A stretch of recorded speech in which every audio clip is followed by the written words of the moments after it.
Well, hi everyone. Welcome to a quick review of Chapter 7 for the text. You can follow along. I just want to make sure that you get all the key ideas. You want to make sure that you read carefully. But it begins with colonial education and a little overview of what they call Christopher Lamb's classroom and how education was really seen as route learning and focusing on the Bible, and that behavior management was done through behaviorism.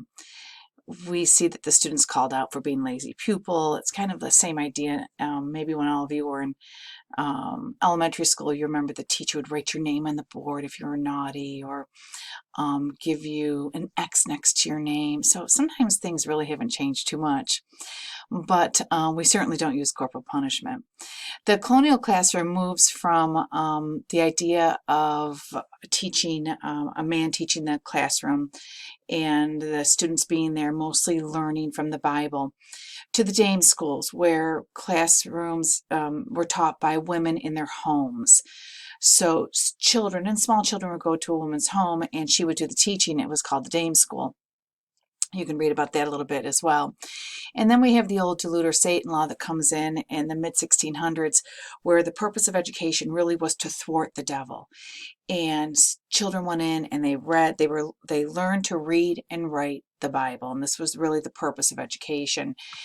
And once you learned to read and write those fundamentals, then you were finished with school unless you were more affluent. And we see a little bit of the Latin grammar school come at that point, where if you're more affluent, the boys could go on and get a little bit more education. So you can read about that as well. Let's see. We see that education is certainly focused towards the majority of Caucasian children, and any child that's of a minority really had a hard time getting any type of education during this time period. Let's see, we jump into the American Revolution, and we read a little bit about our nation's followers, Jefferson, Ben Franklin, where they were looking for something a little bit more formal, rather than just educating just basics on reading and writing, the Bible, and just the elite class. They really wanted to get some type of more formal education. And so this begins to become a popular notion.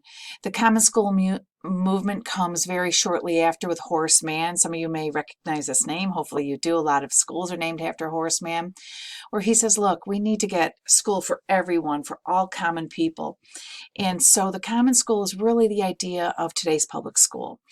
And Horace Mann is the father of public education, because he's the one that said, look, everyone needs this type of education. So you can read about the common school and the idea of the public elementary school.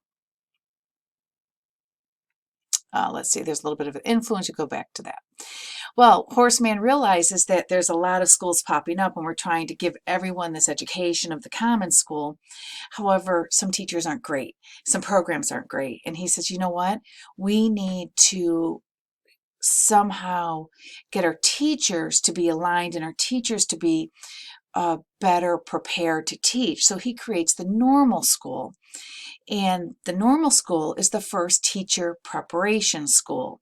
And you'll see a lot of colleges will say that, oh, we were first to normal school. And all that is teacher preparation. So usually it was for girls when they finished the common school that ended usually maybe around 4th or 6th grade, they could go on to normal school, and that would be for about 2 years, and become a teacher. And so it was usually young teenage girls that would finish the normal school and then go back and become a teacher. So that was the beginning of the teacher education preparation program. So make sure that you read that and are familiar. We read a lot here about the indigenous tribes that were two challenges. One is they didn't receive the education they should have, and then also they were tried to be homogenized into the white culture. So this is an interesting excerpt on the history of miseducation for both indigenous tribes, the indigenous Americans, and any person of minority had that challenge. We find out that then after the normal school comes and it helps professionalize the teaching role, that teaching becomes a gendered career towards women. First, when you saw the Christopher Lamb classroom in colonial times, it was really for men who were the teacher. Men then move up to the higher education, and women become the common school teacher, and it becomes a gendered career. Even today, you see in public school that it's mostly still women who are teaching. We're beginning to change that, and we'd love to see more of that. So part of you in this program, that's great, are contributing to that. We have a secondary school movement. Secondary school is high school. We call it secondary school, still called secondary school. And we have that the first English classical school, which was the secondary school here, is in the 1820s in Boston. So you can read a little bit about that. And that, this is very interesting, that we understood from a long time ago that taxes were needed to improve schools. So we have taxes in 1874, and it's great that here in Kalamazoo, Michigan, that the law was passed that taxes could go towards public education. People say, oh, taxes are horrible, taxes are horrible. Taxes are really great in some ways. I mean, no one likes to pay a tax, but when you think about our taxes here in New York, where we have roads, it pays for our police, our fire departments, and our schools. So in a way, the taxes, a lot of that tax money is good. Whether or not it's allocated properly and used, that's a different issue. But here we see, as early as the late 1800s, that we understood that we began taxing people for to provide schools.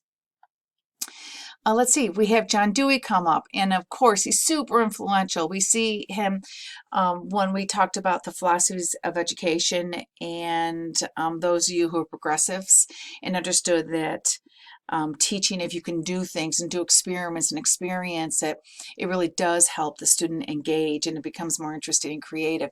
John Dewey is this. He's a progressive, and he understands that education is the idea that students should be immersed and experience it. Let's see. He establishes the laboratory school, yada, yada. You can read all about this, and he's a progressivist. So make sure that you understand that Dewey's associated with a model of education that we learn best, or students learn best when they're doing things. No exact model is correct. For example, essentialists who want to go back to the idea of focusing on the core subjects, that's super important. Same thing with social reconstructionists who want to focus on education and improving the community. No one way is the best, but John Dewey certainly moved people forward in understanding that students who are taught in a student-centered classroom are able to interact, will learn, and they construct their knowledge, will learn more effectively, and often are better engaged. So be sure that you read that and understand it. Let's see, federal government, we have National Defense Education Act comes in 58 to help develop instruction and improvement. Let's see, the 10th Amendment, yada, yada, yada. Just read over this just once, at least if it's in your brain once. Oh, I had to go to second part of the chapter. Hold on one sec. Okay, continuing with chapter 7. I think we're on page 253. I think this is in the newer book. We have the beginning of the 1900s, Plessy versus Ferguson, a super important case.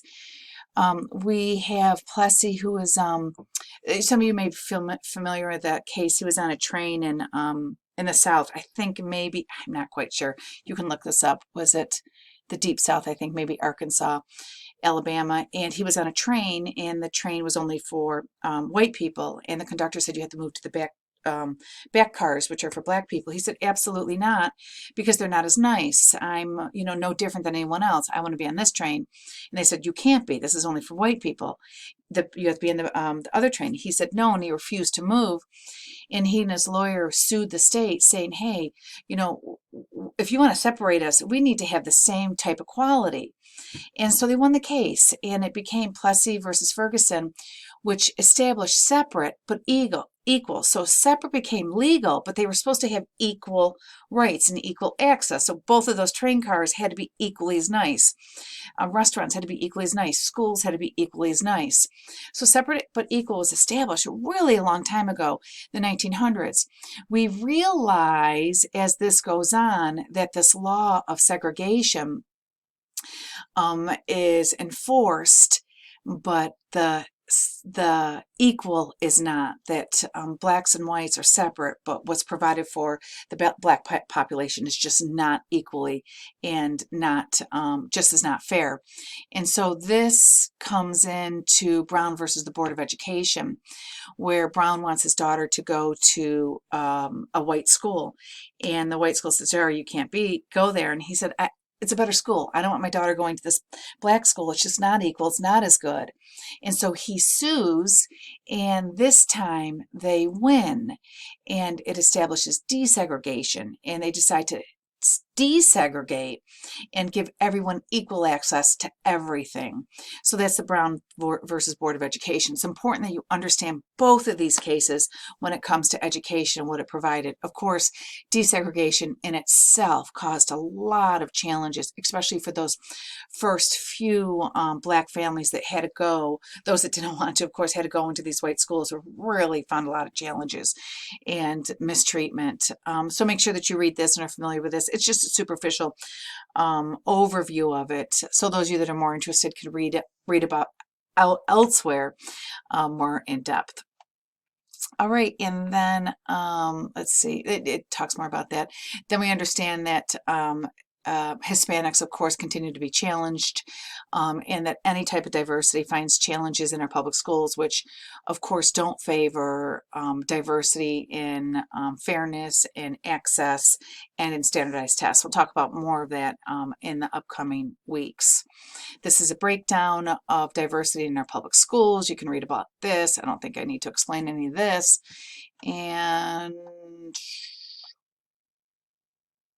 And then it talks about stereotypes versus generalizations.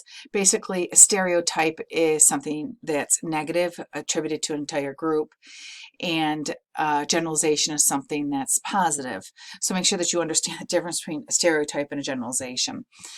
Let's see, then we have women in education, so make sure you read this. Again, there's nothing that needs to be interpreted, and a couple famous people that were trailblazers, and yada, yada, yada. You can read this, Hall of Fame. Make sure that you know all these people. Froebel, of course, is the one that comes up with this idea of kindergarten. He's German. He said these children should be outside. They should be interacting before they even start with school learning, and this is how he comes up with kindergarten. And there's a couple other people, so make sure you're familiar with all these people. And I think that's it. All right, we'll see you later.